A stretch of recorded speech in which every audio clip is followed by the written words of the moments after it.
It's Matthew chapter 7 as promised. 7 chapters we're in. Can you believe we got this far?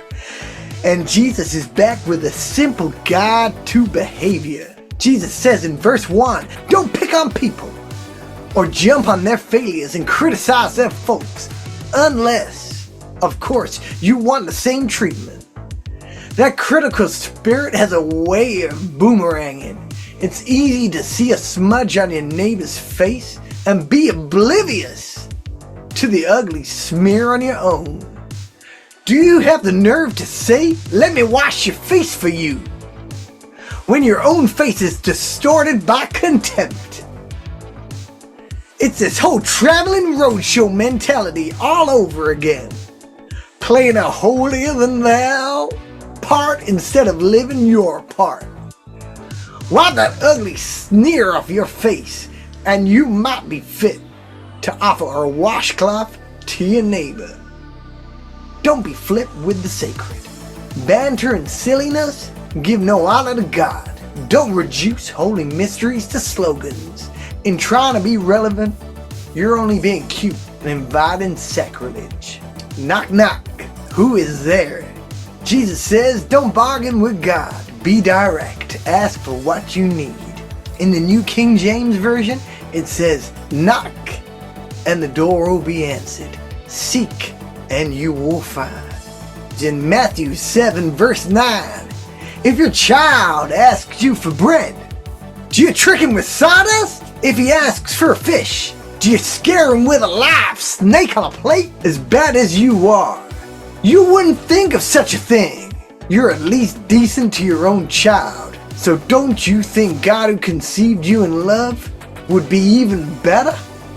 So, in Matthew chapter 7 verse 12, Jesus sums up how to behave. Here is a simple rule of thumb guide for behavior. Ask yourself, what do you want people to do for you? Then grab the initiative and do it for them. Add up God's law and the prophets, and this is what you get.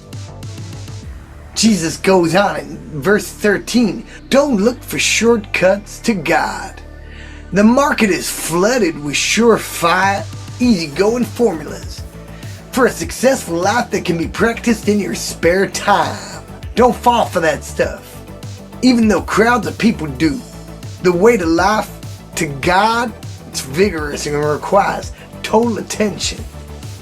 We're back with Matthew 7, and this is be wary of false preachers. Because Jesus says in Matthew 7 verse 15, be wary of false preachers who smile a lot, dripping with practiced sincerity. Chances are they're out to rip you off some way or another. Don't be impressed with their charisma. Look for character. Who preachers are is the main thing, not what they say. A genuine leader will never exploit your emotions or your wallet. These diseased trees with their bad apples are gonna be chopped down and burned.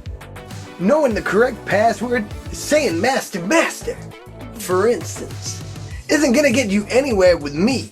What is required is serious obedience, doing what my Father wills. Matthew 7 verse 22, that don't impress me much. Jesus says, I can see it now at the final judgment.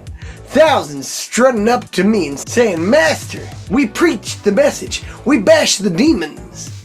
Our super spiritual projects had everyone talking. And do you know what I'm gonna say? You missed the boat. All you did was use me to make yourselves important. You don't impress me one bit. You're out of here. So in Matthew chapter 7, verse 24 and 25, Jesus gets down to the brass tacks, and he says it like this. These words I speak to you are not incidental additions to your life, homeowner improvements to your standard of living. They are fundamental words, words to build a life on.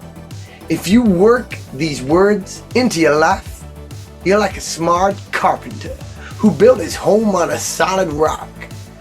The rain poured down and the tornado hit, but nothing moved that house. It was fixed to the rock.